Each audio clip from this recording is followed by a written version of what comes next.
A seccional da Ordem dos Advogados do Brasil, Seção São Paulo, por sua Comissão de Direito da Energia, tem a honra de recebê-los para o webinar Segurança de Mercado, visão da CCEE, que conta com o apoio das Comissões de Ação Social e Cidadania e de Cultura e Eventos da OAB São Paulo. Este evento compactua com os Objetivos de Desenvolvimento Sustentável da ONU. Agradecemos e saudamos as autoridades que compõem essa mesa virtual, os participantes e todos aqueles que contribuíram com a campanha do agasalho. Para conduzir a abertura oficial deste evento, anunciamos a doutora Maria João Rolim, presidente da Comissão de Direito da Energia da OAB São Paulo. Doutora, a palavra é sua. Obrigada. Bom dia a todos, bom dia a todos e a todas que estão nos assistindo. Bem-vindos a mais um Café com Energia, como eu digo, bem cedo, né, para a gente já começar falando do tema que a gente gosta. E hoje a gente vai falar de um tema muito importante para o setor, né, muito importante para o desenvolvimento do setor, que é a segurança no mercado, trazendo aqui a visão da Câmara de Comercialização da Energia Elétrica. É um tema bastante relevante para que a gente possa progredir na abertura do mercado e para que a gente possa desenvolver a comercialização no Brasil, e que tem várias visões, algumas divergências, algumas convergências, e que a gente tem aqui a honra de ter a Rosiane e a Madalena da própria Câmara para nos explicar e conduzir esse debate com a gente. Bom, eu queria destacar também alguns aqui, cumprimentar alguns e fazer alguns destaques primeiramente. Primeiro, eu queria trazer vocês a conhecimento e chamar a atenção para um dos nossos apoiadores institucionais de hoje, que é o Infra 2038. O Infra é um movimento iniciado em agosto de 2017, no encontro anual de líderes da Fundação Lehman, que tem como objetivo fomentar a infraestrutura no Brasil. Eu sou a líder do grupo de energia do Infra, assumi a liderança recentemente, e convido a todos a conhecer o trabalho do Infra, que está na própria página do Infra, no LinkedIn, na internet. Tem relatórios sobre a infraestrutura e tem o objetivo, vários profissionais liberais que doam o seu tempo para ter o objetivo de fomentar a infraestrutura em várias áreas no Brasil. Além disso, queria destacar aqui, como já foi destacado, a campanha do agasalho, uma campanha muito importante, que a gente pretende em todos os nossos eventos ter esse intuito social também de apoiar alguma das campanhas que estejam sendo necessárias no momento. Bom, mas vamos iniciar o nosso evento. Queria já aqui também destacar que temos na plateia algumas pessoas que com certeza terão muito a contribuir, o professor Mário aqui, que eu falei que eu vou pedir para ele abrir a câmera e mostrar o pijamão para a gente, porque é muito cedo. Queria também dizer que é aniversário da Madalena, que ela não vai escapar de saberem, e agradecer ainda mais também, Madalena, por vir aqui no seu aniversário, doar seu tempo para nos explicar segurança no mercado. Falcone, como sempre, super obrigada, um membro super ativo da nossa comissão. Rosiane, nem preciso dizer, ativa em todos os sentidos, todo mundo conhece, mas eu vou passar hoje para o Falcone introduzir e apresentar nossas convidadas. Falcone, a palavra é sua hoje, mediar o evento para mim. Muito obrigada, para nós. Obrigado, Maria João. Bom dia a todos. Rosiane e Madalena, parabéns, Madá. E realmente é um prazer aqui estar aqui nesse evento para discutir aqui um tema relevante, né, como segurança do mercado, palestrado, né, ministrado, vamos colocar assim, aí por pessoas que mais do que conhecem o tema, que lideram aqui frentes de avaliação, de discussão e de evolução do mercado. Então, né, começando aqui pela Rose, né, acho que ambas, de fato, dispensam muita apresentação, mas Rose tem uma trajetória desde a estrutura de mercado, né, atuou aí como superintendente jurídica no MAI, participou aqui de diversos grupos econômicos, né, energia, atuou em escritório de advocacia e hoje é a conselheira da CCE, responsável, inclusive, né, Rose, por toda essa organização e por toda essa avaliação de segurança. Então, é um prazer enorme estar aqui com você e ter aqui o seu compartilhamento dos seus conhecimentos conosco. E a Madalena é gerente executiva jurídica lá da CCE, conhece também profundamente esse tema, lida com toda a judicialização referente, né, a esse movimento aqui de segurança e de insegurança de mercado que às vezes nós temos, e tem uma formação robusta, mestrando aqui em processo civil, aí na USP, então acho que também vai poder agregar bastante conhecimentos teóricos e conhecimentos bastante práticos aqui para o nosso debate.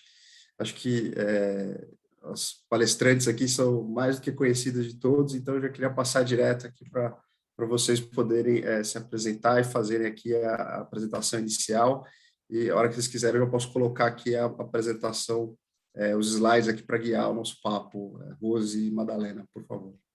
Falcone, muito obrigada pela apresentação. Eu queria também desejar meus parabéns à Madalena, dizer que é um prazer estar aqui com vocês para receber, né, aprimoramentos e ideias com o nosso debate. Falcone, acho que você já pode subir para que a gente possa começar, para a gente ter tempo para discutir depois, né? Eu acho que talvez isso seja o mais importante do nosso evento. Então, para a gente não esticar muito essas apresentações, vamos trabalhar, gente. Vamos trabalhar.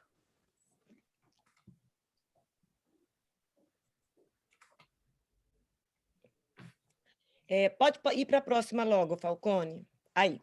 Gente, esse tema de segurança de mercado, a CCE entende que é um dos temas mais importantes e permanentes na condução e na operação da CCE, e da CCE na condição de operadora de mercado físico de energia.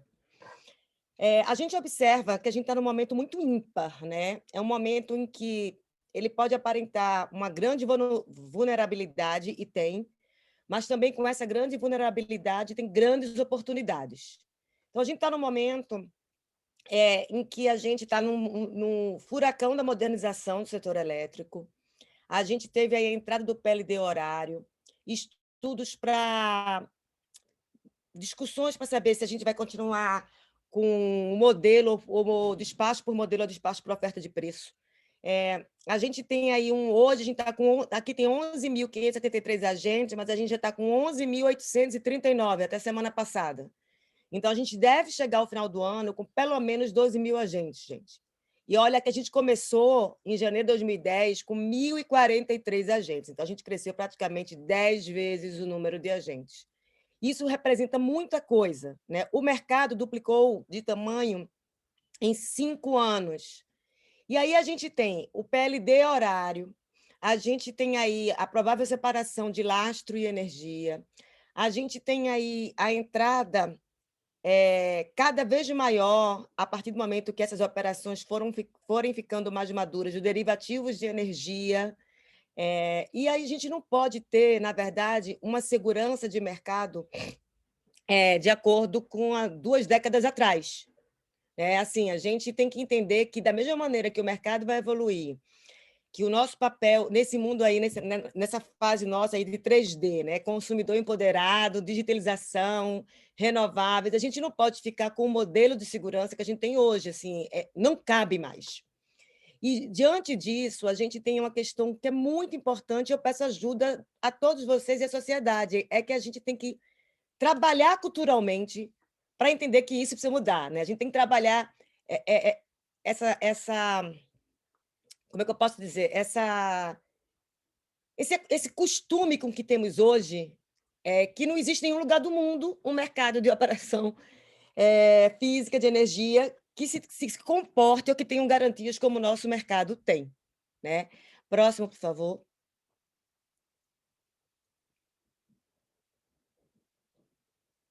Pode passar, Falcone. Aí. Deixa eu tirar. Eu estou com os quadradinhos aqui na frente, gente. Espera aí, deixa eu trollar para cá. Ok. A gente, em termos de volumes negociados, a gente tem hoje 80.165 contratos, base em maio de 2021. Em 2010, a gente tinha 10.264 contratos. Então, a gente vê que os números de quantidade de agentes também acompanham o número de contratos. Próximo, por favor. Em termos de liquidação financeira, a gente liquidou em janeiro a maio de 2021 11,31 bilhões. Então, a gente mais que dobrou em 2020, né? E a gente tem aqui um acréscimo de 31%, né, considerando o ano de 2019 e considerando as comparações do mesmo mês, de janeiro a maio de 2019. Então, o que a gente está querendo mostrar aqui? Que o mercado está crescendo, a CCE está crescendo, os contratos estão crescendo, o volume transacional está crescendo, e a gente, de fato, precisa ter uma segurança de mercado rígida. A gente precisa trazer segurança e rigidez jurídica para a segurança de mercado, de modo que, nesse contexto, a gente possa atrair os investidores com bastante estabilidade, né? Próximo, por favor. Bom, eu já falei, gente, a gente pode ir para o próximo. Esse eu já falei no início, eu já passei. Aqui, na verdade, é mostrando que essa contextualização e essa necessidade que a CCE vê na frente de segurança de mercado, ela não sai assim out of the blue, né? Ela não saiu só da CCE, não é a CCE que quer fazer porque quer fazer. Ela é uma realidade imposta. Tem aí várias reportagens, desde 2019, acho que a gente teve uma grande crise das comercializadoras em 2019, e teve agora eventos bastante relevantes aqui nesse segundo semestre de 2021. E a gente mostra que é uma necessidade, é uma realidade. A gente não pode, na verdade, toda vez que houver algum tipo de risco, a gente não poder atuar, porque hoje a CCE, com as informações que ela tem, da maneira que ela é estruturada, ela não consegue, na verdade, antever o risco. Nem o risco só focado na operação do mercado físico, como também o risco sistêmico. Vocês sabem que na CCE existe uma prática de registrar contrato contra pagamento, ou seja, o contrato é registrado com zero e depois os volumes entram ao final do período de contabilização e liquidação do nosso cronograma operacional. E isso impede que a gente entenda quais são os movimentos estratégicos dos agentes de mercado.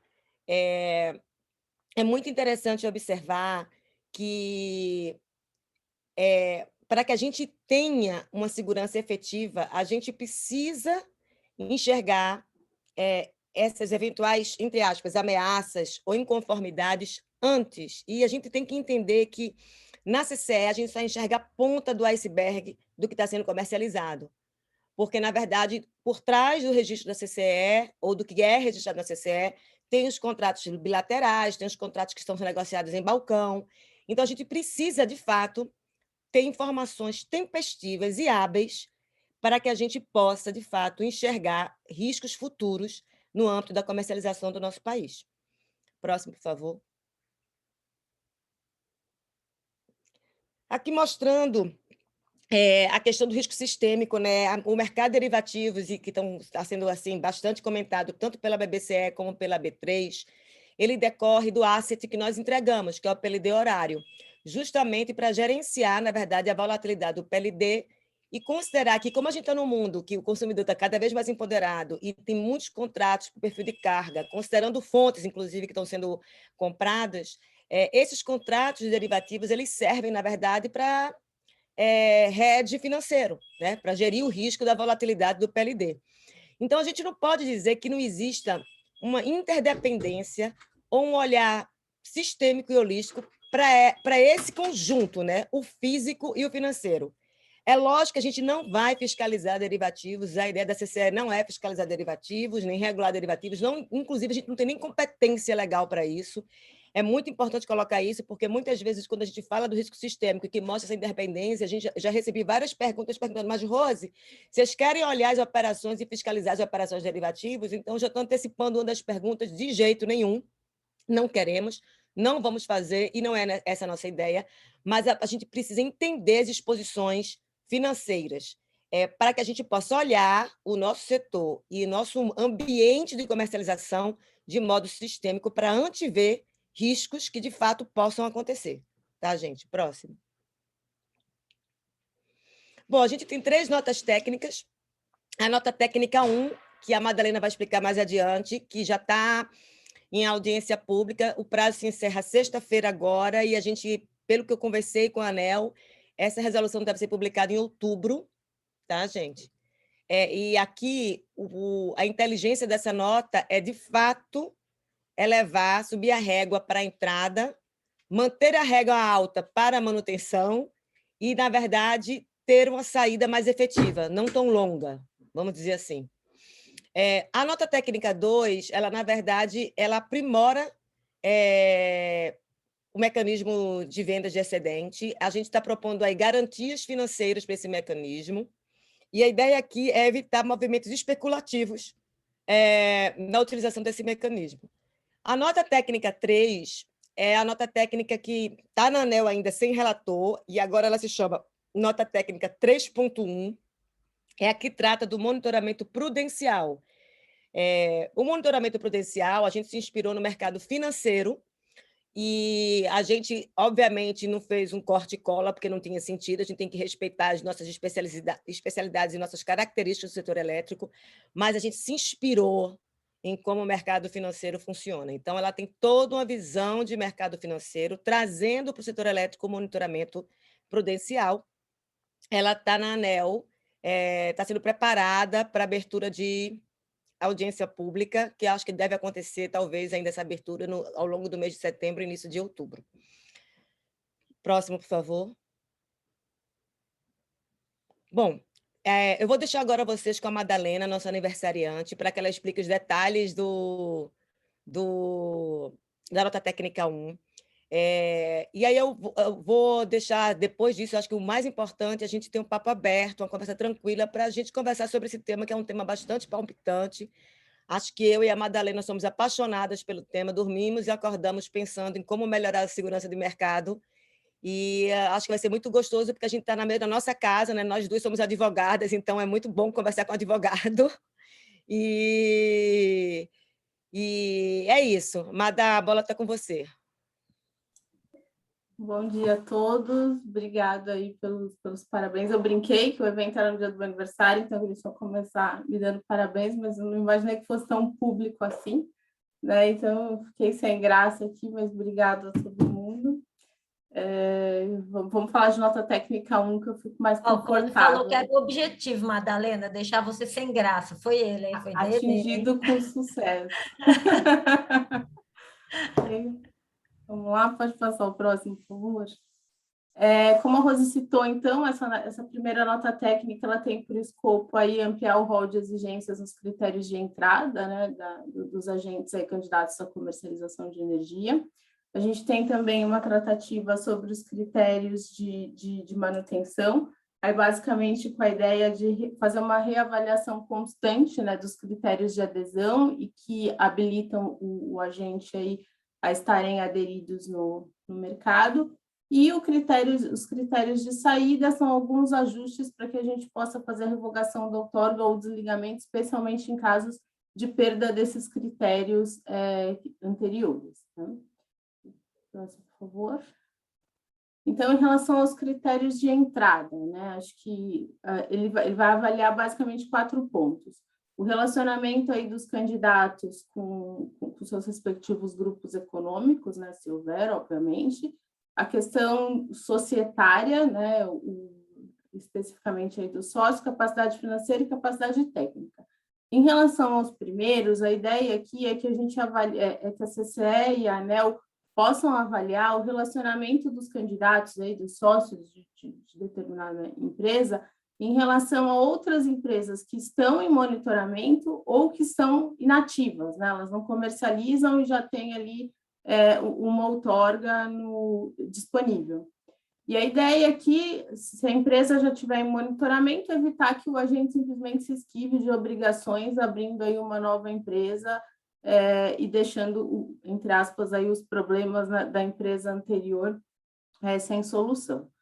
Em relação às inativas, a preocupação da CCE tem muito a ver com o mercado de comercializadoras, entre aspas, de prateleira, mas não no sentido de ter uma comercializadora por uma estratégia empresarial, e sim no sentido de ter uma comercializadora para passá-la adiante, sem que o sucessor aí passe por todas as avaliações que os candidatos anteriores e quem está no mercado passaram, né? Então, assim, essa ideia é que a gente tem uma visão abrangente dos sócios, das suas relações comerciais, inclusive das suas das suas capacidades pessoais, digamos assim, não faz sentido que a gente faça tudo isso e no futuro a empresa simplesmente possa ser transferida sem que isso seja checado em relação aos novos sócios. E aí a ideia é que a gente possa colocar todo esse parecer aí, a gente já pode fazer hoje, mas a gente quer um enforcement regulatório, colocar esse histórico no parecer opinativo da CCE e permitir aí nome similar somente para o mesmo grupo econômico, né, para evitar confusões aí no mercado e que uma empresa possa ser atingida por uma má atuação de outra eventualmente. Em relação ao quadro societário, a gente fala de exigir certidão criminal dos sócios, basicamente para ver eventual crime contra o patrimônio, alguma coisa que possa ser sensível aí no âmbito da segurança de mercado. A capacidade financeira, a gente sugere, né, uma avaliação de patrimônio líquido, mas a gente está muito mais focado aí na avaliação como ela é feita no mercado financeiro. Por quê? Se a empresa nunca funcionou, o patrimônio líquido pode não fazer sentido, então a gente fez uma adequação também ali no adendo, na carta suplementar que a gente enviou para a ANEEL aí antes da abertura da consulta pública, dizendo que para a entrada seria interessante a gente ter um capital social integralizado mínimo de 5 milhões, e depois, nos critérios de manutenção, um patrimônio mínimo líquido de 5 milhões. Esse valor de 5 milhões, a gente foi um estudo, aí depois a gente pode até comentar com mais detalhes, mas foram alguns estudos baseados aí nos nossos assistentes técnicos, tanto da área financeira quanto da área de energia, para que a gente tenha o mínimo, né, uma capacidade financeira mínima aí, para atuar nesse mercado que hoje, pelo menos, não tem um limite, por exemplo, de alavancagem, não tem um limite de assunção de risco. Tá? E, por fim, a gente sugeriu, na primeira versão da nota técnica, que fosse exigido um responsável técnico.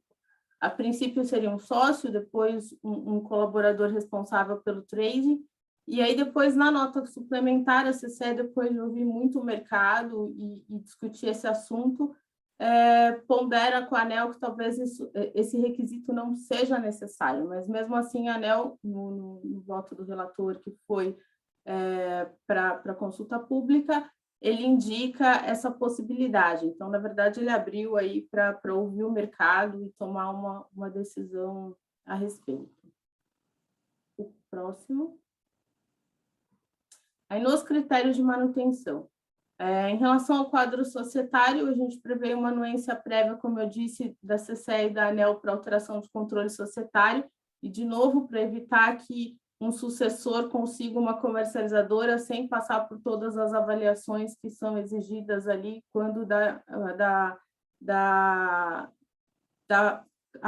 capacitação inicial mesmo, né, como condição ali de outorga ou de autorização.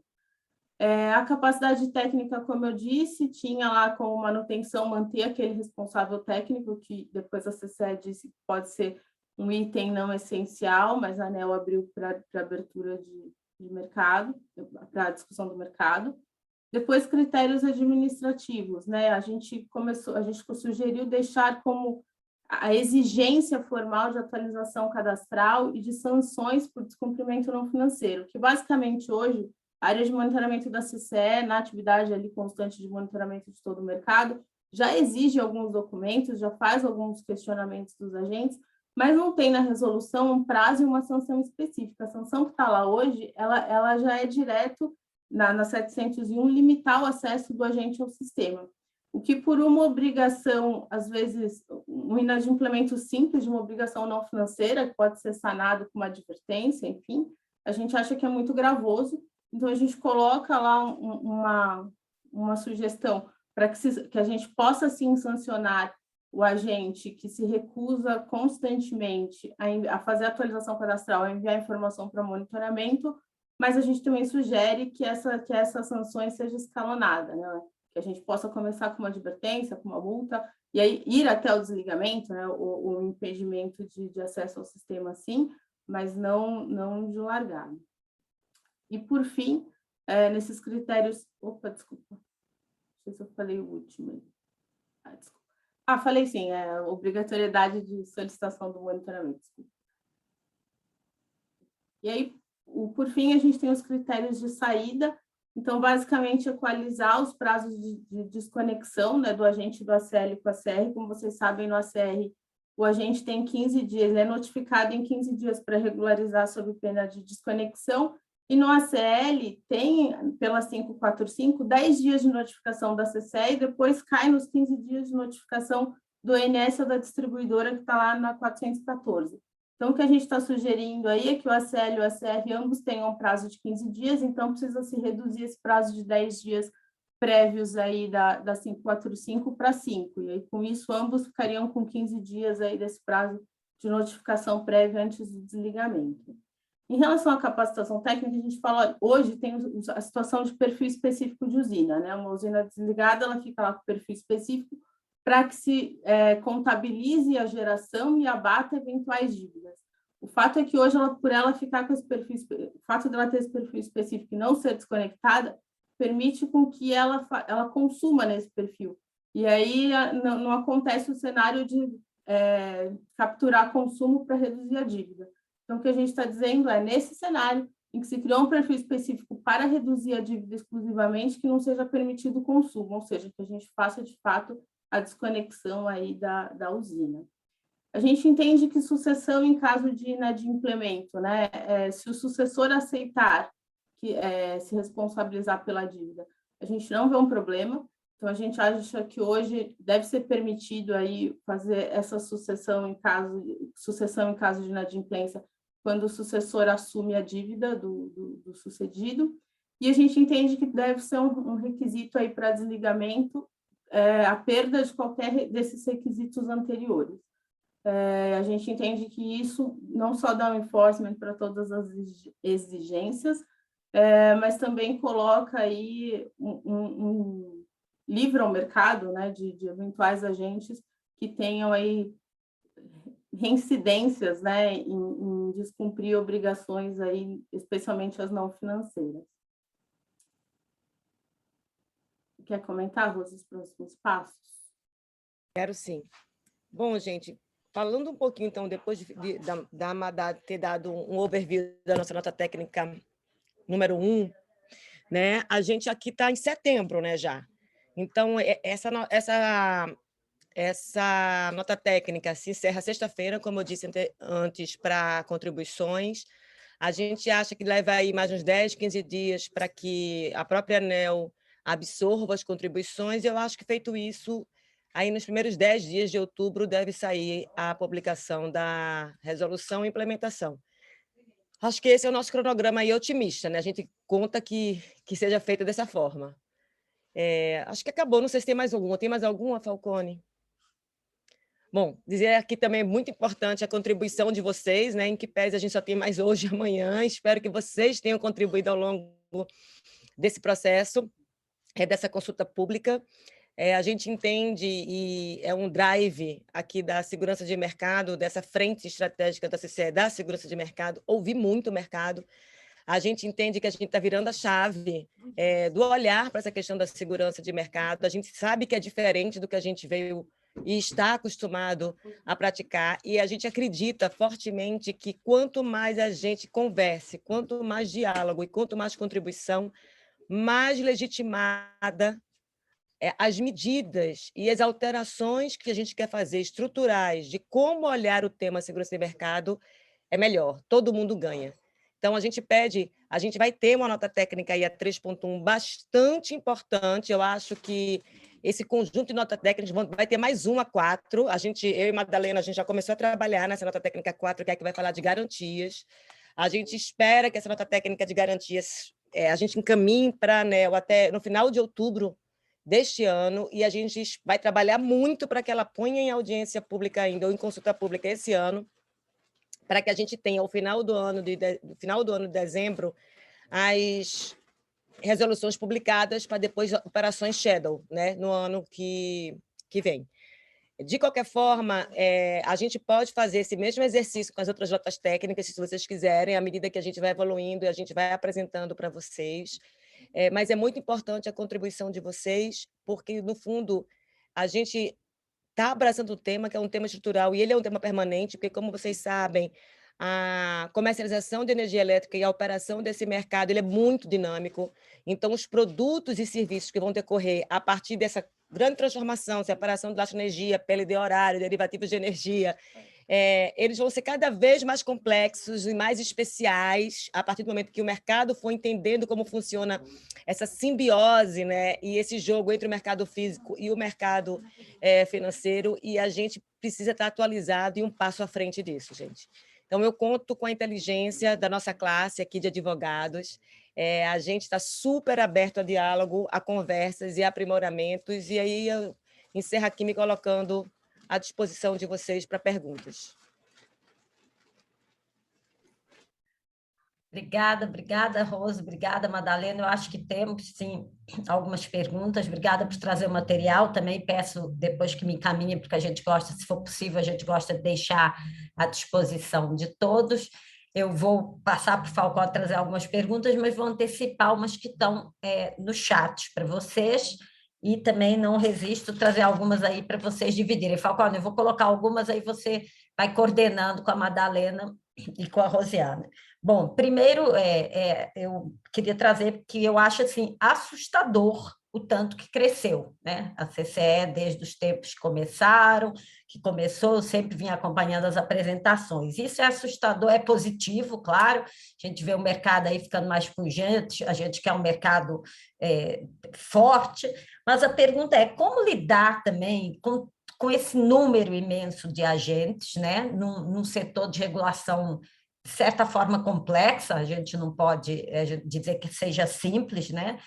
Se advogado já sofre, imagina o comum, né? A gente está pensando em liberalizar o mercado, como lidar? Tem mecanismos para a gente agrupar, reduzir, facilitar, porque é difícil. Eu já ouvi eventos dizer, olha, a CCE tem uma regulação, micro-regulação, é difícil a gente entender as micro-regras, é muita regra. Então, isso é uma questão. Como facilitar essa interação? Outra que está no chat, aí eu vou pedir para o Falcone comentar, foi mencionada uma ação anterior do Falcone e da Solange Davi, que infelizmente hoje não pôde estar aqui com a gente, ela é também da nossa comissão. A Solange estamos pensando em crise hídrica, eu e a Solange, para fazer outro evento para vocês. Mas a Solange foi mencionada uma iniciativa de interação com as comercializadoras. Eu sei que tem a consulta pública, eu sei que tem esse mecanismo, mas os agentes, às vezes, pedem, solicitam e acham que podem contribuir de uma maneira como classe, ser ouvidos como classe, fazer alguma iniciativa mais específica.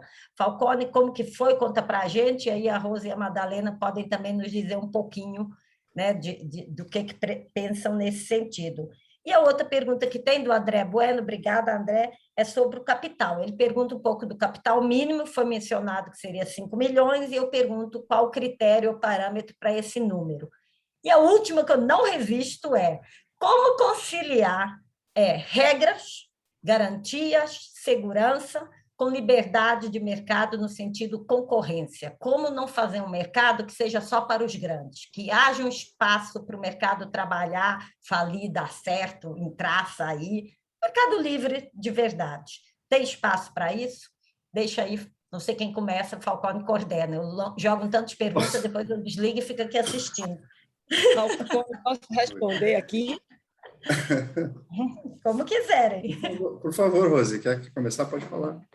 Não, eu acho que você ia fazer alguma consideração antes, né? Então, vamos lá, rapidinho. Acho que esse episódio, né, de 2018 é interessante. Na verdade, a gente teve alguns, né? Teve lá em 2008 também.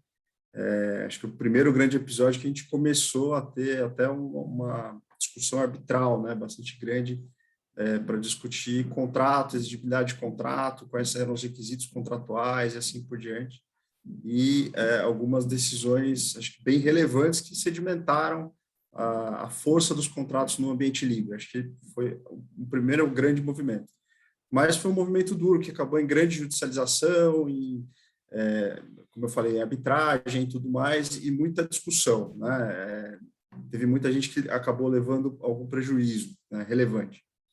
Em 2018, apesar da gente também ter um cenário bastante crítico de algumas, na época, comercializadoras, foi se existia uma possibilidade dentro daquele ambiente de que fosse exercida uma espécie de autorregulação, vamos dizer assim, né, pelos próprios credores das comercializadoras que tiveram alguma dificuldade, eles conseguiram equalizar, e aí não quer dizer afastar todos os prejuízos, mas quer dizer realmente entrar numa convergência, né, equalizar parte desses problemas.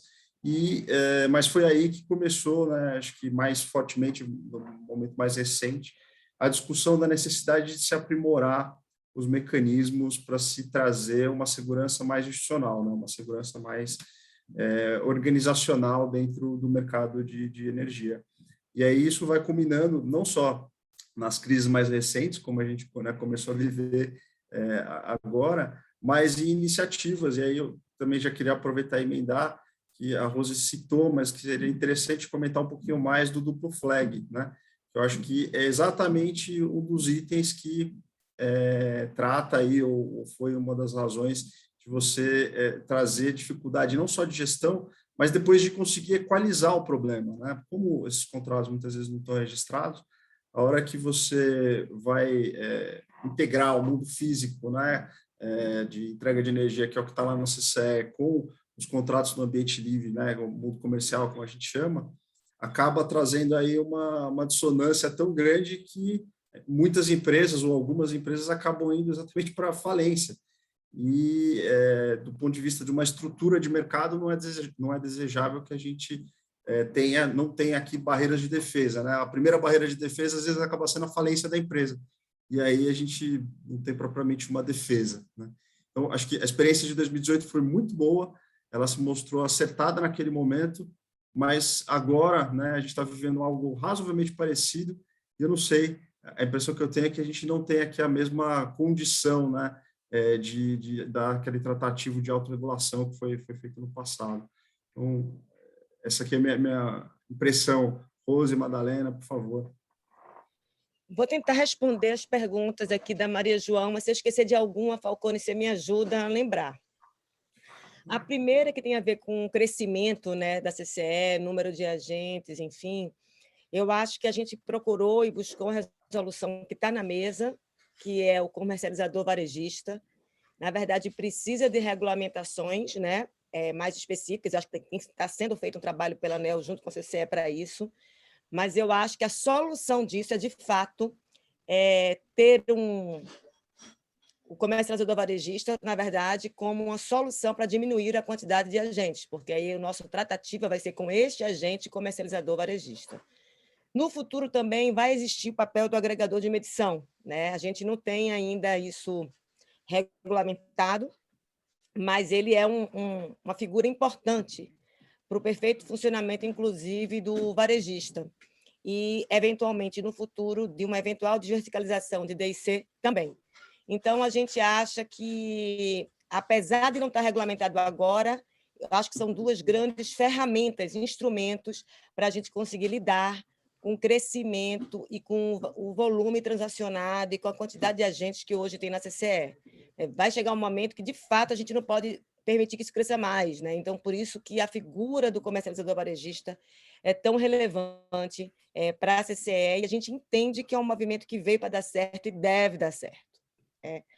O segundo ponto, a questão da conversa, da questão dos comercializadores, né, de ter contribuições não só na consulta pública, enfim, eu acho que a gente teve uma preocupação, Maria, muito inicial e muito em linha com o que você falou. Quando eu assumi esse tema, a primeira coisa que eu procurei entender era por que esse tema não avançava. Eu falei, meu Deus, mas por que esse tema não avança? Sempre para em algum lugar. E aí, o que é que eu fiz? Eu fui consultar o mercado. Eu conversei com as maiores comercializadoras, com os grandes grupos que têm todas as atividades de energia dentro deles, né? Que tem todos os tipos de bens e serviços, enfim, para entender quais eram as críticas e quais eram as preocupações, por que eles não utilizavam a nossa curva de risco, porque a nossa curva que existe hoje ela está atrelada ao PLD, e o PLD não reflete o que de fato acontece na comercialização. O que acontece na comercialização é a curva de preços, marcação a mercado, né, gente? A curva de preços da BBCE que a gente está utilizando em todo esse trabalho de segurança, a gente vai importar essa curva de preços da BBCE, porque é a mais fidedigna que a gente tem, mas ela, quanto mais longa vai ficando, ou seja, ela fica menos aderente ao que pode acontecer. Então, no fundo, a gente vai começar esse trabalho todo do prudencial com a curva de preços da BBCE, mas certamente a gente vai amadurecer junto com esse processo e tentar fazer com que ela, em algum futuro não tão distante, ela fique, do ponto de vista da longevidade dela e do descolamento dela, ela fique o mais longa possível para que a gente possa também antever com bastante tempo eventuais riscos. Então, resumindo, a gente, nesse trabalho das notas técnicas e na frente de segurança, Maria, a gente fez essa conversa para ouvir. Quando a gente ouviu, a gente montou a nossa ideia, a nossa inteligência para a frente da segurança, montou as notas técnicas e depois a gente passou em todas as associações e fez o roadshow de cada nota técnica. Então, hoje, a gente não tem por que se falar que a gente não sabia ou que a gente não deu oportunidade para conversar, e a gente sempre diz, ao final de cada exposição de associação, a gente tem um FAQ, que é um canal direto só de segurança de mercado para contribuições, dúvidas. A gente também se coloca à disposição para receber, fazer reuniões, para que, se eventualmente a associação não fez depois outra reunião e determinado agente da associação tem alguma dúvida, a gente está super aberto para responder e trocar. Então, assim, o segredo, acho, do sucesso de qualquer coisa na vida, não é nem só no nosso trabalho, mas na vida pessoal, nas relações longevas e saudáveis, é ouvir. E a CCE tem feito muito isso, ouvir, trabalhar. Então, com relação a essa questão do modo da contribuição, de como contribuir, a gente está totalmente aberto para ouvir e trocar ideias. Com relação, acho que a outra que ficou foi de 5 milhões, né? Então, a dos 5 milhões, isso, a gente fez alguns estudos fazendo backtest de passado, né? Por isso que é backtest, de operações e de cenários de 5, 6 meses e 3 meses atrás. A gente considerou um PLD mais ou menos médio ao longo desses períodos que a gente estabeleceu, e a gente viu os riscos de exposições considerando essas operações de backtest, e chegamos nesse número de 5 milhões. É importante dizer que hoje é 1 milhão, mas assim, a gente não pode continuar assim, porque hoje é o seguinte, eu vendo meu imóvel, Maria vende o imóvel, Madalena vende o imóvel, Falcone vende o imóvel, a gente monta a comercializadora e depois alavanca, porque não tem limite de alavancagem hoje, 250 vezes. Desculpe. Ai, meu Deus, que vergonha. Então... Hoje em dia a gente fica com vergonha de espirrar, tem condição? Saúde, viu? Então, pode fazer assim, tudo, mas não pode espirrar nem tossir. Hoje em dia é proibido. Oh, meu Deus do céu. Aplica a multa. Multa! Então, assim, é muito importante a gente observar que essa régua, o ideal, se você perguntar assim, Rose, qual é a sua opinião pessoal desse valor? Seria, para mim, 10 milhões, tá? Mas, assim, a gente considerou, e aí a Rose pessoa, não é a Rose conselheira da CCE, queria deixar isso muito registrado. Mas a gente foi para os 5 milhões porque a gente entende como toda essa frente de segurança de mercado, que é um aprendizado novo, é um mindset novo, todo mundo tem que se acomodar, inclusive a própria CCE também, tá, gente? Porque muda para os agentes, mas muda também para a CCE, né? A gente também tem que se preparar para essa mudança, né, na questão da segurança. E a gente entende que é um número razoável. A gente também conversou com outras instituições, como a B3 e como a BCE, e a gente entendeu também dessas conversas que esse número de 5 milhões era um número bastante honesto, vamos colocar assim. Não sei se a Madalena quer complementar alguma coisa nessa questão dos 5 milhões, Madalena? Acho que vale comentar que, além desse backtest, a gente considerou um contrato pequeno, médio de 3 meses, né? Que pelas médias que a gente tem registrado. E também ponderar que parece muito, assim, 5 milhões para a Madalena é muita coisa. Mas quando você pensa num mercado de 20 bi anos, está falando de uma nanotransação. Então, assim, a gente não pode falar que 5 milhões a gente está extirpando os pequenos, né? Assim, acho que é importante ter isso em mente, mas em relação ao mercado, né? Eu brinco sempre em relação ao mercado, não em relação à minha conta pessoa física, porque as grandezas têm que ser ponderadas corretamente. E como a Rose disse, teve backtest, teve simulações de média de contratos pequenos registrados, mas o mais importante é que foi para a consulta pública, para que esse racional seja criticado e definido conforme mercado, né?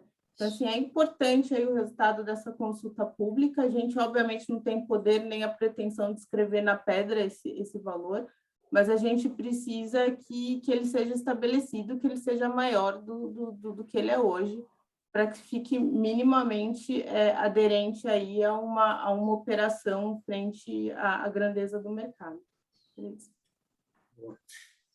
Tem mais alguma outra que eu esqueci? Tem uma que O eu acho duplo flag. que eu acho do que você duplo acabou flag. tocando. A da livre concorrência, dos pequenos, todo mundo vai Mas você poder ter acabou competição. passando. Acho que sim, a gente é muito a favor que a comercialização livre cresça, que todo mundo possa participar, mas o desenvolvimento desse mercado, Maria, tem que ser sustentável. Então, assim, a gente não pode continuar com o mercado como se fosse terra de ninguém, tipo faroeste caboclo, sabe? O desenvolvimento dele tem que ser sustentável, e a gente tem que ser responsável, todos nós, para que ele cresça, que todo mundo possa, de fato, ter o seu espaço, né? Ter a livre concorrência, a competição, ser criativo, enfim, a gente está nesse momento, acho, de mundo até já vinha nesse movimento crescente, mas acho até que com a pandemia as pessoas estão mais criativas ainda, né? Porque a gente mudou a forma de pensar, né? Então, mas a gente tem que ser um crescimento responsável, um crescimento eficiente e um crescimento que a gente, na verdade, não faça os bons players pagarem pelos maus players. Isso, assim, é inadmissível.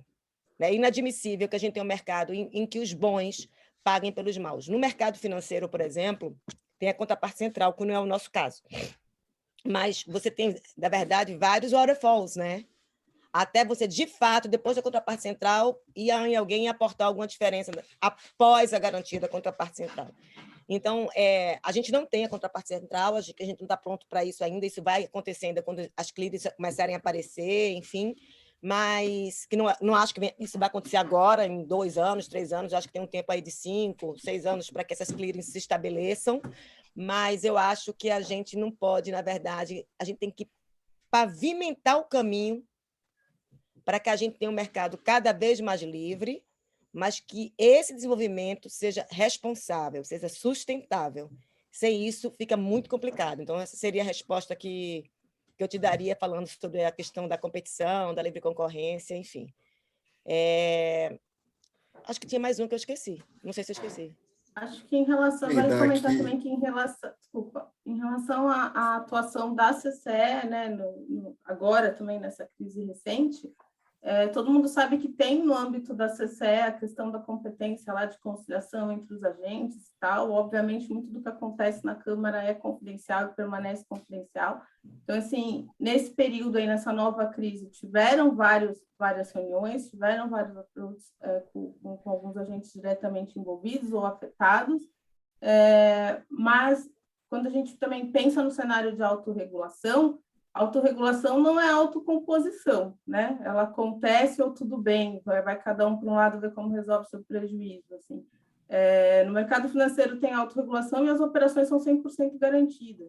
Então, assim, tem-se um cenário aí de composição do mercado, mas não se admite uma operação a descoberto, né? Onde você simplesmente joga o risco lá e vamos ver o que acontece e vamos ficar dependendo ali de uma autocomposição.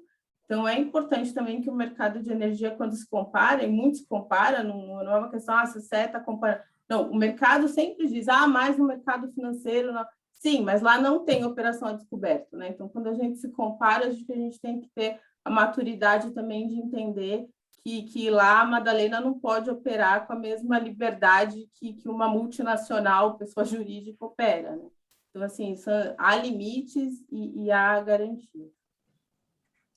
Bom, eu queria até emendar aqui, Maria João, claro, tá.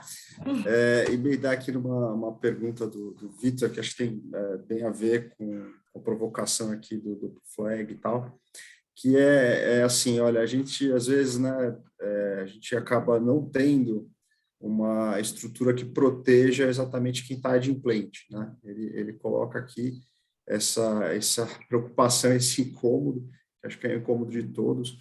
E a pimentinha aqui é assim, olha, às vezes a gente tem uma série de mecanismos, né, uma série de barreiras à entrada, barreiras à operação e tudo mais.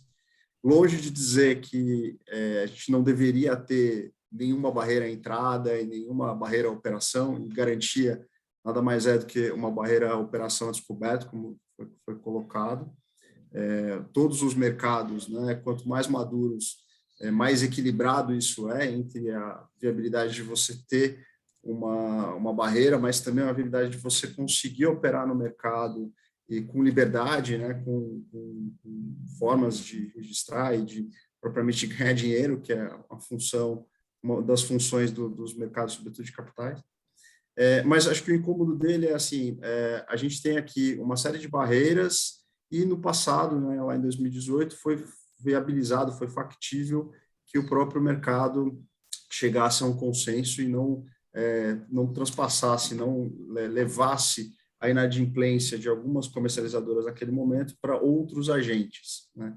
Chegando aqui ao critério mais crítico, que é o da falência, o da RJ, enfim, em que a gente vê muitas vezes, né, acordos aí com 5% de pagamento do principal e que aí certamente vai prejudicar todo mundo, né, e a estrutura do mercado como um todo. Então, acho que um pouco da pergunta dele a gente já teve experiências no passado que foram frutíferas, foram felizes, né, acabaram conseguindo equacionar o problema entre os agentes. Será que isso é suficiente para que a gente adote só esse tipo de medida? E acho que é uma pergunta objetiva. Quais as medidas que a gente tem que adotar do ponto de vista de aumento de barreira à entrada ou de barreira à operação, sem desvirtuar a capacidade do mercado ser um mercado, né? Uhum. Acho que esse é o ponto, Madalena, por favor, depois a Rose. Eu vou até aproveitar para emendar uma pergunta que eu acho que é bem para a Madalena e que tem muito a ver com o que você está falando, Falcone. Madalena, você é jurídico, né? Então, somos todos advogados, mas advogados e advogadas, advogados que são mais advogados, que lidam ali com contencioso. Qual a dificuldade para desligar o agente inadimplente? Qual o tempo? Explica um pouco as dificuldades que isso traz para a operação. Eu digo isso porque a gente tem aí... O que você sente de mais dificuldade? É o juiz entender? É o processo em si que precisava ser mais rápido? Como que isso pode aperfeiçoar sem ser injusto, sem ferir... Estamos numa casa de advogados, né, e o direito, né, o devido processo legal. Queria também que você nos ajudasse um pouquinho nessa parte, além de trazer aqui o que o Falcone comentou. Em relação ao que o Falcone comentou, eu vou deixar para a Rose, mas eu vou comentar que 2018 teve uma autocomposição ali do mercado, mas eu não sei se ela foi 100% feliz, não. Teve um agente ali, praticamente o responsável pela crise, entrou em recuperação judicial. Recentemente, o plano dele foi rejeitado pelos credores e ele faliu. Então, assim, não dá para dizer que a questão se resolveu sem prejuízo aí para as contrapartes, pelo menos, né? Por mais que tenha se limitado ali um pouco a extensão em relação ao mercado. E aí também nesse cenário, já fazendo um gancho aí com a pergunta da Maria João, primeiro a gente tem a questão dos prazos, né? Veja, na CCS você faz uma operação, 2 meses depois ela se liquida efetivamente. Então, assim, para começar, a gente tem esse delay aí entre a operação e o resultado financeiro efetivo dela. E aí, nesse cenário, você já não encontra, né, o agente naquela situação em que ele estava quando efetivamente ele deu o default dele de contrato. Então, a gente tem essa primeira questão aí, que já é o próprio calendário operacional. Depois, a gente tem os prazos de desligamento, né? Então, assim, as condições de desligamento que estão lá na 545 e etc., também é um prazo bem longo, na nossa visão de mercado que quer rapidamente ali desligar um agente inadimplente. A terceira questão que eu acho que se coloca, obviamente, ela é o direito constitucional à ação, e aí aqui numa casa de advogados fazendo até uma crítica aí à nossa própria atuação. Como advogados, a gente quer muito garantir aí de todas as formas aí o direito dos nossos clientes, mas o que a gente vê também na prática não é uma tentativa de garantir o direito, mas uma tentativa de postergar uma consequência inevitável, né? E aí, só como exemplo, hoje a gente tem o histórico de uma usina que ela está hoje recebendo receita fixa. Ela está hoje, não, ela está há 4 anos recebendo receita fixa sem gerar, e ela simplesmente tá garantida por uma estratégia de 19 ações judiciais, das quais 3 ainda estão vigentes, uma impede o desligamento, uma sequer permite com que a gente tome qualquer ação, porque ela teve uma recuperação judicial deferida, depois ela teve uma recuperação judicial anulada, uma rescisória contra esse acórdão que anulou a recuperação judicial, e outro deferimento da recuperação judicial suspendido no âmbito da rescisória. Então, hoje a gente sequer sabe se ela está em recuperação judicial, entende? Mas também a gente não sabe qual é o juízo competente, porque está nessa discussão em razão da rescisória, e a gente não sabe também, e a gente não pode desligar, porque o desligamento prescinde de uma autorização do juiz, que eu não sei quem é. Então, assim... Nossa, ela está de chorar, não devia ter perguntado. Então, assim, tem estratégias e tem estratagemas, né? Então, assim, acho que a gente tem que tomar cuidado aí, porque, como você mesmo disse, é um mercado complexo, os advogados que atuam nele são muito competentes, e aí também é possível se criar aí em relação ao entendimento do judiciário, né, que também foi uma pergunta sua.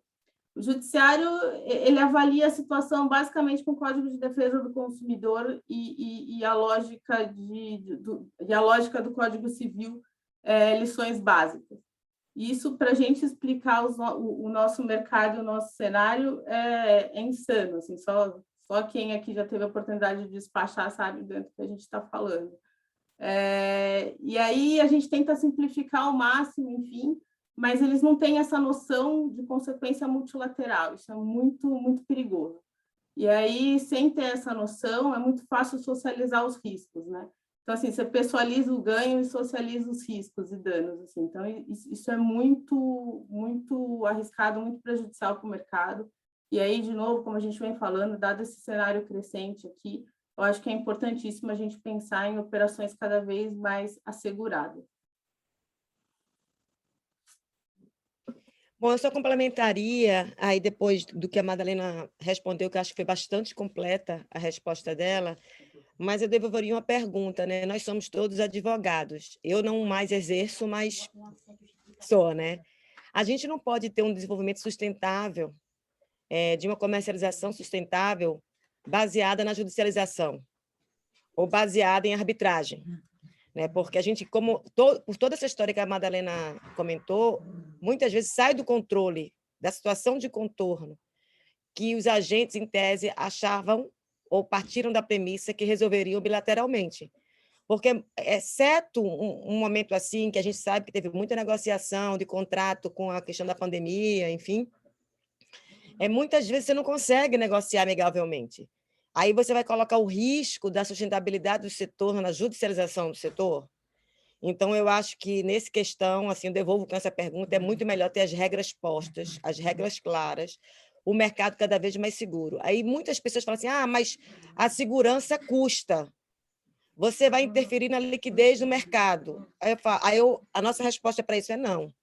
Quanto mais seguro o mercado, mais líquido ele será. Isso está em qualquer situação que você olhar.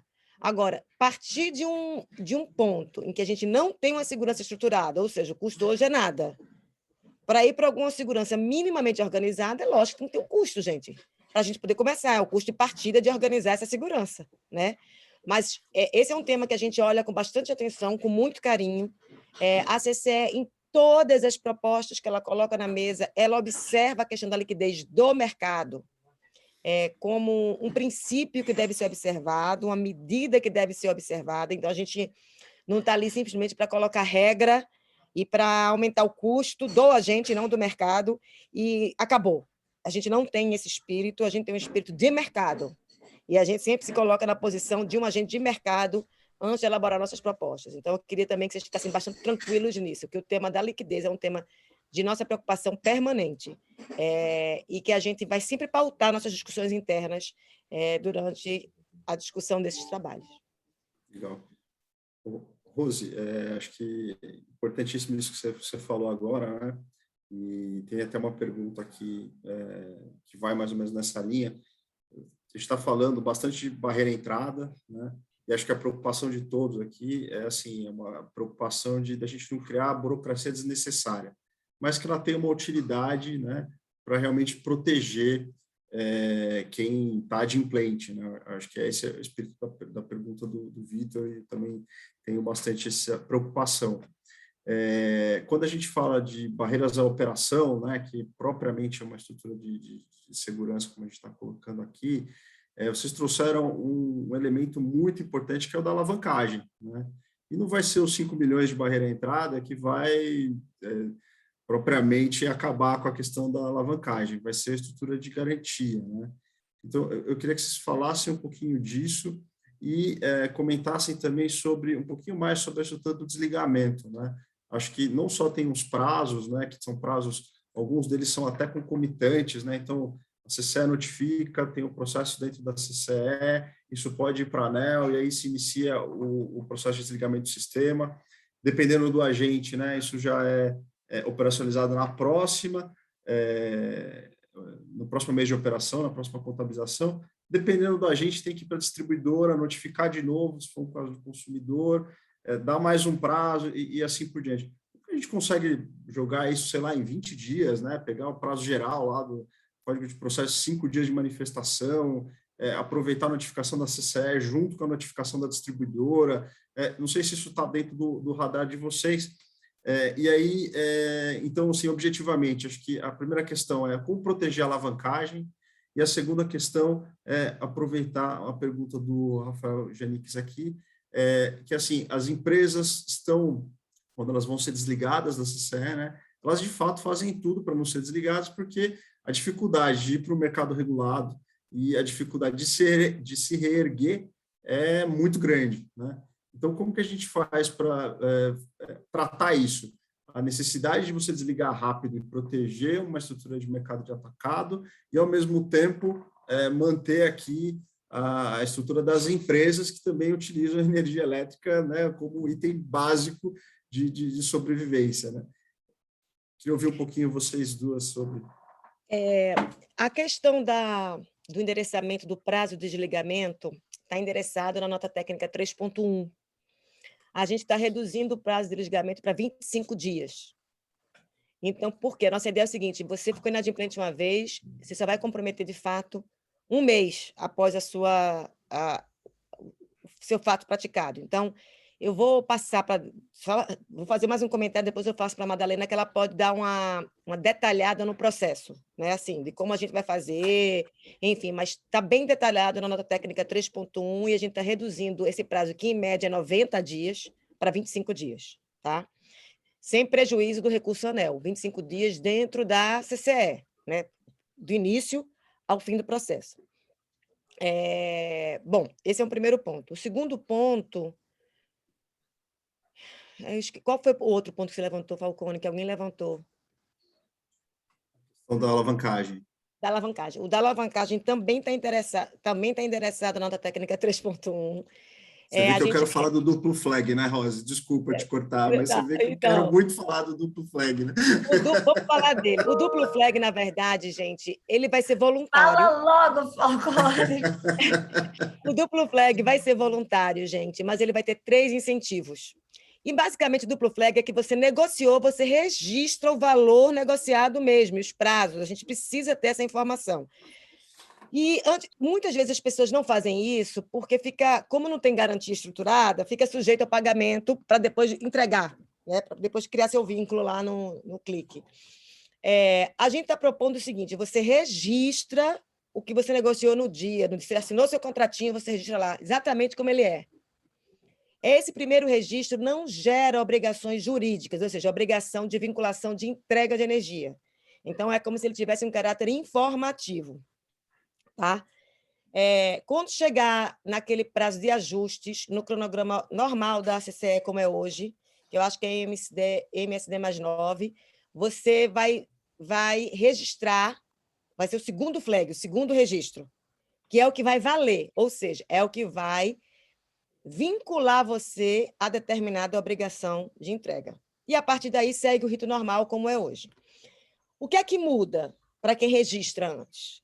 Já que isso é um ato voluntário.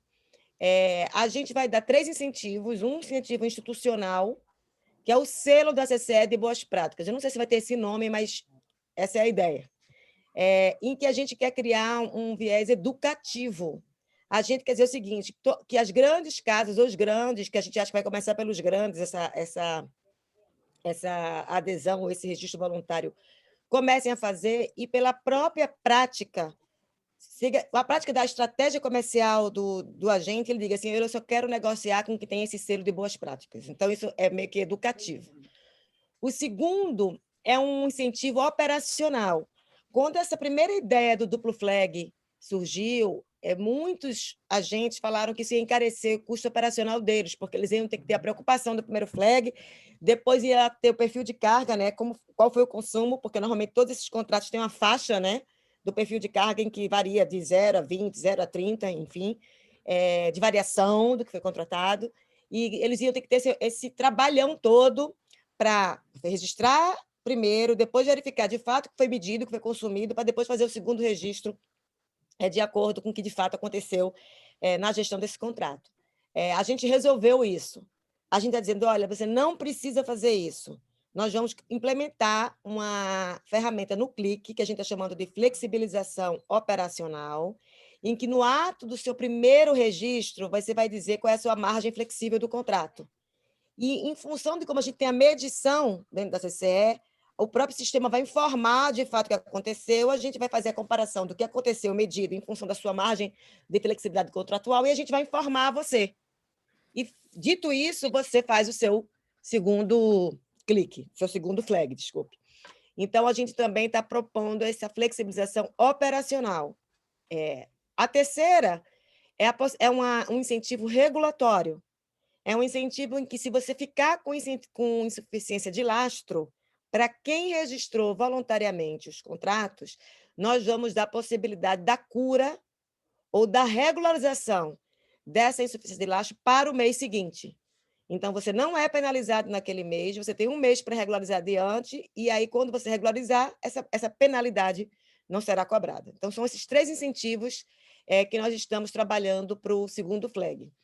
Não sei se você te respondi ou você queria falar mais alguma coisa sobre a questão da alavancagem, mas já falando da alavancagem, na nossa nota técnica 3.1, a gente tem 7 fórmulas, mas basicamente a gente está chegando aí em fator de alavancagem, razão de alavancagem, em que a gente vai arbitrar colhendo, muitas vezes, subsídios dos agentes. A gente está propondo um comitê de segurança de mercado que vai ser composto e liderado e de responsabilidade da CCE, mas com a participação dos agentes, onde a gente vai discutir parâmetros ou pegar subsídios para testes de segurança, que a gente também propõe isso na nota técnica 3.1, e também para ouvir um pouco o mercado sobre as razões de alavancagem.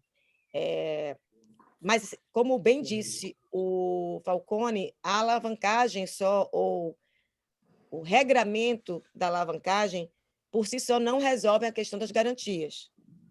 Então, assim, no fundo, por isso que a gente está dizendo que em outubro vai vir a nota técnica de garantias. A gente está procurando, a gente não tem isso fechado ainda, a gente está estudando intensamente isso. A gente tem algumas ideias e muitas perguntas ainda, então eu preferia não falar muito sobre isso ainda, mas o que eu posso dizer para vocês é o seguinte: a nossa preocupação é com liquidez, ter uma garantia efetiva que seja mais barata possível e socializar o prejuízo em último caso, tipo assim, muito longe.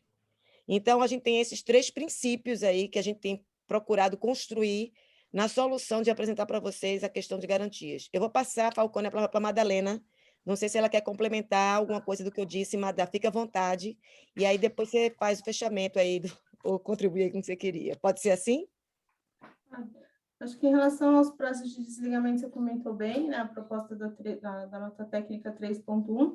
Acho que nessa nossa própria nota técnica 1 aqui que a gente apresentou hoje, já tem uma iniciativa inicial de equalizar o prazo do ACL com o prazo do ACR, né? Ou seja, você tem 15, considerando aqueles 15 dias de notificação lá obrigatória das distribuidoras e do ANS, então a gente reduz o prazo de notificação do ACL aqui na CICE, mas aí é uma equalização. Acho que o grande ganho mesmo vem com a redução do prazo total, que é o que a Rose ponderou aí da nota técnica 3. Em relação à prática do duplo flag, é um produto inspirado até em outros produtos que já existem no mercado financeiro e com a lógica de que é voluntário, quem opera bem, opera seguro, se qualifica, né? E aí isso ganha um valor de mercado que retroalimenta ali a atuação voluntária e a adesão cada vez maior. E acho que com relação à questão da alavancagem, é o que a Rose falou, como a gente ainda tem muitas perguntas, a gente também não pode antecipar muita coisa ainda, mas a gente tem essa lógica de ter uma garantia cada vez menor e considerando esse monitoramento aí amplo de mercado, mas assim, quando a gente olha para o mercado financeiro, por exemplo, lá eles têm um monitoramento amplo e tem 100% das operações garantidas, né? Então, como a gente está tentando chegar aí no meio do caminho para que a gente possa usar o monitoramento para baratear as garantias, que não é a prática que eles têm lá, a gente ainda está com essa dificuldade aí de equalizar conceitos e ajustar limites, né? Mas aí, mais uma vez, a importância do mercado aí comparecer em peso na contribuição dessas notas técnicas que foram abertas, acho que tanto da 1 quanto da 3. Porque dali vem insumo para que talvez a gente consiga fazer a melhor equalização possível. Mais 2 perguntas aqui, Maria João. Posso? Claro. Vamos aproveitar. Ela já estou querendo escapar, mas a gente ainda tem que dar uma espremidinha. Um pouquinho.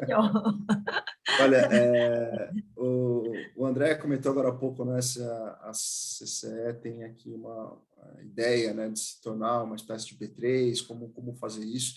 Sei que a Rosa há pouco falou da estrutura de clearing, né, prevista para daqui a alguns anos, né? E emendando aqui o ponto que a Madalena trouxe, né, o Joaquim trouxe aqui um dos itens bem relevantes quando a gente fala de barreira à entrada ou barreira à operação tradicional, que são as estruturas societárias mais sofisticadas, como ele coloca aqui, que, na verdade, servem aqui para blindagem patrimonial, utilização de offshore, né, em paraíso fiscal e assim por diante, sócios que não estão diretamente presentes dentro da sociedade e tal. A gente sabe que são mecanismos bastante utilizados no mercado em geral e que uma barreira à entrada aqui no mercado de energia elétrica, como que ele trataria, como que ele olharia esse tipo de questão que são as mais relevantes, né? Afinal de contas, especula-se bastante, né? Se a gente tiver uma intenção de dar um default, certamente ele vai se buscar aqui o máximo de bloqueio, de blindagem de patrimônio possível, né? E muitas vezes a gente está falando desse tipo também de problema de mercado que precisaria ser contestado, precisaria ser tratado. Então, acho que, começando aqui pela Madá, como é que vocês estão olhando essa estrutura de blindagem de patrimônio, estrutura de barreira em entrada, e até emendando, não é só barreira à entrada, né? A gente pode entrar bem, acho que vocês colocaram isso, mas daqui 1 ano, daqui 6 meses, daqui 10 anos, fazer uma modificação e utilizar essa empresa numa coisa, ou numa estrutura jurídica não tradicional, né? Mas numa estrutura jurídica mais complexa. Como é que vocês veem isso e como é que vocês veem o futuro da comercialização, pensando aqui em clearing e outras coisas? São as 2 perguntas. Só vou aproveitar nessa que estava também, eu vi a pergunta aqui no chat, essa das estruturas mais sofisticadas. Queria que na resposta vocês considerassem um pouco que, quando se fala em estruturas mais complexas de blindagem de patrimônio, a gente imediatamente pensa em agentes que, de fato, querem dar o default, começam a ficar preocupados com a situação, etc. Mas existe um contraponto que eu acho que deve ser considerado sempre, que é o famoso: se você aperta demais, escorre entre os dedos. Se você começa a ter uma regulação extremamente restritiva, é absolutamente legítimo e normal que os sócios que não estão na operação ali diretamente, mas que têm que ser sócios, são e têm uma responsabilidade, pensem em se blindar. Então, esse tempero de como você não incentivar estruturas, eu não usaria tradicionais, mas fora da legalidade, para aquelas que são tradicionais, legítimas, e que é direito do acionista se proteger, porque senão a gente começa a encarecer a operação antes dela começar, porque eu não seria doida de ter uma responsabilidade daquela que eu não posso gerir. Eu ia pedir seguro, resseguro, garantia, e tudo isso ia para o preço, né? Então, vamos... como temperar isso? Porque estruturas de proteção são legítimas, na verdade, muitas das vezes. Só porque eu não Offshore não é aguento crime. ouvir escalada, né? Offshore não é crime, né, Maria João? Acho que é esse o ponto. Né? A gente estava discutindo isso ontem, né, numa reunião lá interna. Eu acho que também é um papel dos advogados isso, né? Não é crime, né? Se as pessoas estão fazendo uma estruturação societária legítima, ela é legítima, ela está pautada ali na legislação, e isso por si só não é um problema, não deve ser um problema encarado como um problema naturalmente, né? O que eu posso dizer em relação a isso é que a gente está, na verdade, muito mais para o follow the money, né? Então, vamos fazer aqui o curso do dinheiro. Acho que a estruturação de segurança ela está muito mais pautada nas estruturações financeiras, né? Nos indícios financeiros da operação ali dos agentes, do que propriamente na sua cadeia societária. Obviamente que tem uma checagem na cadeia societária, tanto na entrada quanto depois na manutenção. Obviamente tem uma avaliação dos sócios. Tem também propostas para que a gente possa, quando o agente for desligado, né, aí avançando, porque depende de uma alteração legal a respeito disso, que a gente possa, sim, responsabilizar a pessoa física, mas muito mais no sentido de que ela está fora do mercado, né? Ela não é que a empresa dela está fora do mercado, mas ela fica fora do mercado depois de um grave evento de default. Então, assim, a gente pensa assim, em caminhar nesse sentido de avançar para a pessoa física, como existe, novamente, né, no mercado financeiro, mas eu acho que a estruturação da segurança ela está e tem que ser muito mais pautada na questão financeira, né, na saúde financeira das operações e não especificamente no CPF que está por trás do CNPJ. Eu acho que isso sim garante ali a saúde do mercado, e acho que isso sim permite a liberdade de fazer estruturações societárias como a Maria João e o Falcone comentaram, né?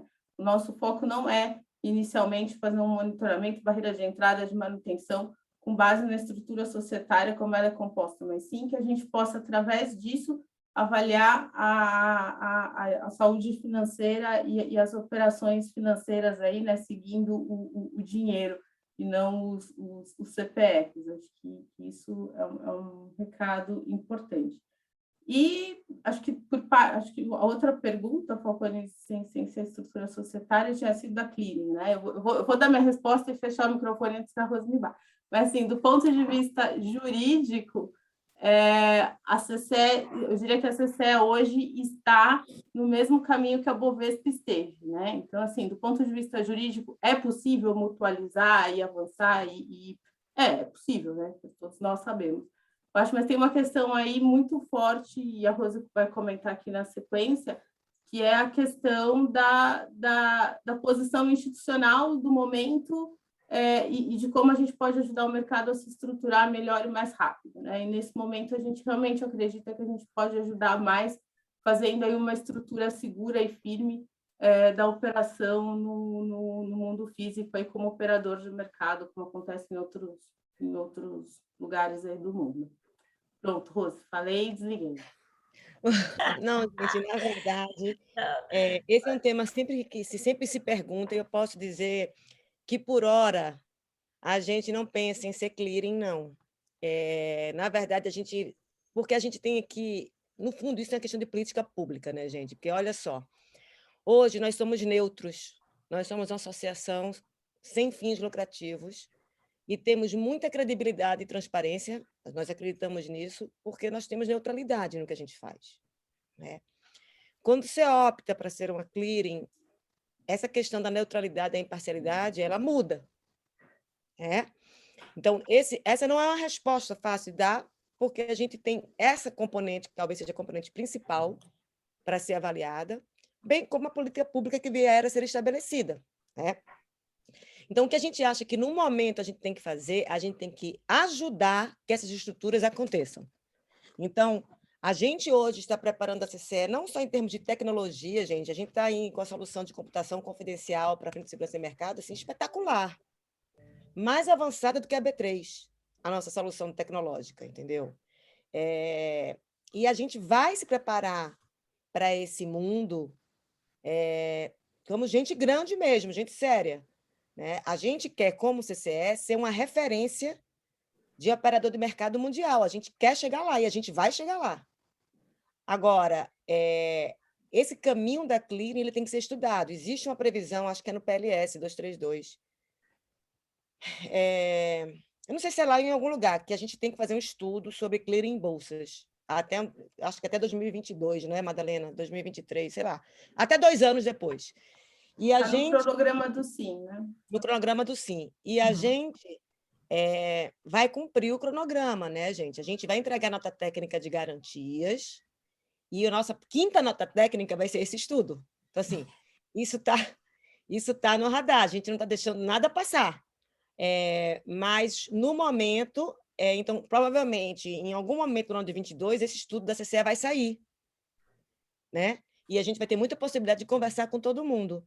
Mas, no momento, a gente está trabalhando para um desenvolvimento sustentável da comercialização e para dar instrumentos e meios e pavimentação para que, em algum momento, essas clearings, e eu digo no plural, porque pode aparecer mais de uma, apareçam. Tá, excelente. Falcone, alguma coisa a mais que você quer trazer? Acho que a última pergunta aqui para a gente, né? Já estourou um pouquinho o horário aqui para caminhar para o final. Não estourou, não, faltam 6 minutos, eu sou bem E está quase lá. Abertura de mercado, né? Como que a gente vê assim, segurança de mercado conversando com abertura de mercado, né? De fato, vocês trouxeram um número bem interessante da multiplicação, né, do número de agentes, mas lembrar que o curto prazo, né, ele foi criado lá inicialmente com 53 agentes, né? Então, assim, realmente é a brincadeira das multiplicações aqui, e a gente chegou no mercado de atacado meio varejo, né? Como lidar com isso? Talvez essa separação entre atacado e varejo possa ser uma boa provocação para trazer estruturas de garantia, né? Estruturas de segurança, estruturas de acompanhamento, e aí olhando para todos os segmentos, né? Distribuição, comercialização, geração e também consumo, né? E como é que vocês veem a necessidade, assim, sabe, a CCE tem a obrigação de daqui a pouco, né, colocar aí para público, para ministério e tudo mais, os mecanismos de como que vai se dar essa abertura de mercado. Rose tangenciou um pouquinho a ideia do comercializador varejista, mas tem muito mais coisa atrelado a isso, né? A gente tem distribuidor a fio, tem uma série de outras coisas, distribuidor de última instância e vários requisitos para conseguir tratar essa necessária abertura, a gente vê como necessária abertura de mercado, mas numa estrutura ainda que está discutindo aqui segurança básica, né? Está discutindo segurança de garantia básica para a operação. Então, eu queria ouvir vocês um pouquinho, como é que vocês veem, né, a relação entre segurança de mercado, abertura de mercado, e uma coisa que o Brasil precisa muito, que é diminuição de burocracia, né? A gente precisa ter cada vez mais a burocracia inteligente. Eu percebo que tem várias perguntas aqui que tem um pouco desse viés, né? da gente olhar uma burocracia que de fato funcione, né? Aquela burocracia que vai trazer o aumento de segurança, que vai trazer a melhoria das condições. Aliás, deixa de ser burocracia, para ser a necessária. Né? A burocracia é quando passa, né? Exatamente, não a burocracia pejorativa, né? A burocracia no sentido clássico da palavra. Exatamente. Então, assim, eu queria ouvir um pouquinho vocês sobre isso, assim, como vocês veem essas medidas do ponto de vista de efetividade e como vocês veem a necessidade de segurança de mercado versus a necessária ou quase aí, né, abertura do mercado de energia elétrica. Bom, gente, eu acho que uma coisa está intrinsecamente ligada à outra, né? A gente não pode falar de uma abertura de mercado sem segurança de mercado, né? Porque, na verdade, pode ser um tiro no pé. Então, eu acho que são duas frentes que se complementam muito, a abertura de mercado e a segurança de mercado. Inclusive, o ideal é que a abertura de mercado aconteça quando a frente de segurança já estiver estabelecida, porque você vai abrir o mercado, estando ele mais estruturado e mais seguro. Então, todo o esforço da CCE tem sido nesse ponto. Quem está conduzindo esse tema de abertura do mercado na CCE é o conselheiro Marcelo Loureiro.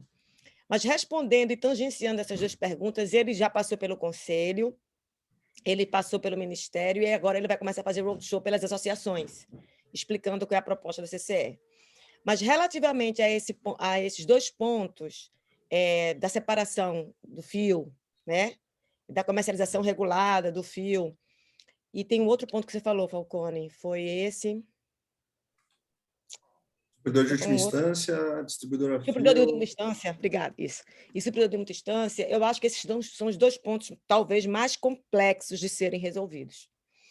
E no nosso trabalho, a gente procurou pautar, a gente vai falar sobre isso, o Marcelo vai falar sobre isso, eu não me sinto à vontade de falar sobre isso agora, porque ele está aprovando ainda com o Ministério e tem mais um passo aqui para aprovar com o Conselho ainda.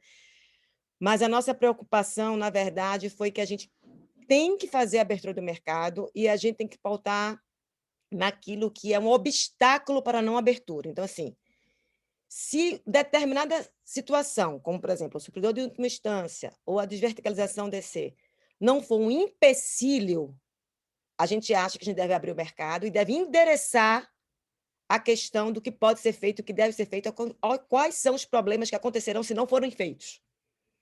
Mas a gente não acha que deve travar a abertura em função disso. O que eu posso adiantar é que, para o grupo A, por exemplo, que está mais fácil, a gente não tem um grande problema para abertura. Mas o grupo B, alguns temas a gente recomenda que sejam fortemente endereçados. E aí, para essas questões que devem ser fortemente endereçadas, está aí D e C, e está aí também a questão do supridor de última instância. Então, a gente escolheu, acho que, 8 temas olhados de lupa para a questão da abertura de mercado. O Marcelo certamente vai passar esses 8 temas nas associações e vai abrir, né, um pouco isso. Mas eu posso dizer que, entre os 8, esses 2 estarão lá. E esses 2 temas são temas bastante relevantes para o Conselho, que geraram bastantes discussões e conversas e contribuições de todos os conselheiros. E é um tema muito sério, porque a questão da desverticalização de DCC tem 20 anos que a gente tenta fazer e não consegue. Então, assim, a gente, de fato, o ideal é que, de fato, a gente comece a pensar nisso de maneira mais estruturada e com mais velocidade, né? Não sei se a Madalena quer complementar alguma coisa, Madá. Acho que em relação ao mercado de atacado, atacarejo ou varejo, né, que a gente tem a se tornar versus a complexidade, eu acho que sim, que a complexidade tem que ser reduzida cada vez mais e a gente tem que eliminar burocracias e etc. Mas o fato é que o nosso mercado nunca vai ser, para um consumidor pequeno, tão simples quanto é o regulado, né? Então, assim, é uma dinâmica diferente. E, assim sendo, eu acho que soluções como varejista e supridor de última instância estão para o mercado de energia como as corretoras estão para a Bolsa. Então, assim, é um mercado complexo, Posso eu atuar lá? Posso. Mas, considerando que eu não sou uma especialista em mercado financeiro, eles não me deixam acessar diretamente. né? Então, assim, acho que essas soluções que tendem aí a mitigar os problemas, né? A gente não vai chegar numa simplicidade tamanha nunca que a Dona Maria possa atuar diretamente lá na CCE. Isso eu Nossa, acho sobrou para a gente, Maria Madalena. Pois é, eu pus a Maria por causa disso. Assim, O acho seu que João. E eu, então, Seu João. Maria João, eu não posso atuar mesmo, né? Mas acho que essa é a nossa visão, assim, a gente tende, sim, a reduzir burocracias, a gente luta por isso, né? Às vezes a gente não consegue, mas, assim, acho que essa tentativa é sempre presente, mas não será tão simples quanto é você ligar lá no 0800 da distribuidora e conectar a sua casa. Verdade, verdade. A gente quer simplicidade, né? Mas tem um limite, né? Afinal de contas, chama consumidor livre, né? Também mercado livre, né? Liberdade tem um certo grau de responsabilidade atrelada, não podemos esquecer disso, e também de exigência de conhecimento. Que eu realmente acho que vou ter que encerrar, não sei se Falcone quer completar alguma coisa. Falcone, você quer mais alguma pergunta? Usar o tempo, mas não sei, que acho que elas já estão também com a agenda atolada, né, para o dia aí. Não, só agradecer mesmo, Maria João. Obrigado, Rose, obrigado, Madalena, aí pelo compartilhamento, né, das informações, conhecimentos e opiniões, né? Acho que é sempre muito rico esse debate. Obrigado, Maria João. Pois é, eu queria também já de cara aceitar, né, que desde o começo vocês falaram que trariam as outras notas para a gente discutir, anotei, vou cobrar para a gente fazer mais eventos, mas eu acho que é muito produtivo, sim, para o mercado ter essa oportunidade de ouvir, especialmente também os advogados. É complexo, um pouco, até para advogado, que alguns não atuam diretamente no setor. Eu acho que quanto mais a casa, no sentido CCE, trouxer e comunicar com o mercado em todos os sentidos, não só com os players que atuam lá, mas desmistifica um pouco também, né, a ideia do mercado livre. Nunca vai ser tão simples, mas também não pode ser tão complexo ao ponto de assustar. Eu teria diversas outras questões que fogem até um pouco ao assunto, uma delas muito relacionada, que eu quero fazer um evento mais específico, essas últimas ondas de arbitragem por causa dos efeitos aí da Covid, como que isso pode afetar o mercado. Teria milhares de perguntas aí sobre os próximos passos, que eu entendo que a gente vai ter que esperar um pouco, sobre essa questão que eu sempre me trago dessa participação, um pouco que a gente uma participação que eu chamo de passiva hoje, de todos os órgãos aí, eu digo CCE, ANEEL, eu trago a minha proposta, escuto, vou lá dentro e resolvo. A gente acha bem positiva essa ideia de não é só trazer, escutar e resolver, é trazer o agente, como vocês mencionaram, um pouco para fazer parte de um comitê de segurança, um pouco para ele também ter um dizer na hora do poder decisório mais importante aí. Acho que vocês estão no passo certo. Enfim, fiz uma lista aqui imensa que dariam vários eventos, mas queria agradecer demais o tempo de vocês. Eu sei que vocês estão num ritmo de trabalho alucinado, e hoje, em particular, por ser seu aniversário, Madalena, não deixaria passar de novo, né? Dia de aniversário, você vir falar de segurança de mercado, é um belo presente, né? É tudo que você pediu, né? Falar de segurança do mercado, dia do aniversário. Boa! Obrigada por deixar a gente contribuir com esse presente, né? E muito obrigada a todos. Tá surgindo aqui só o Caio te dando parabéns, agora vai ser só parabéns para você. Roubou a cena, muito bem. Obrigada, gente. Super obrigada. Farei, na hora de apagar a vela lá, farei pedidos para as resoluções ainda em 2021, quem sabe, né? Mas, assim, acho que da minha parte também só agradecer de verdade, acho que é um fórum muito qualificado, a gente sabe a importância dos advogados para o setor, acho que, né, então acho que esse fórum é muito importante aqui para fomentar o debate. Aproveitar para dizer, na esteira do que você disse, que a convenção arbitral da CCE está em revisão, vai ser deliberada na próxima Assembleia, então, por favor, participem também aí, fiquem atentos a esse movimento. Enfim, de resto, só agradecer, é um prazer estar aqui com vocês, e muito obrigada. Obrigada, Rose. Obrigada. O Mário apareceu só agora, o Mário se escapou. Eu tentei trazer ele aqui, mas ele falou que estava só ouvindo. Da nossa parte, muito obrigada, gente. Foi um prazer estar aqui com vocês. Obrigada, bom final de manhã e começo de dia para vocês aí. Tchau, obrigada a todos, sempre nos prestigiando.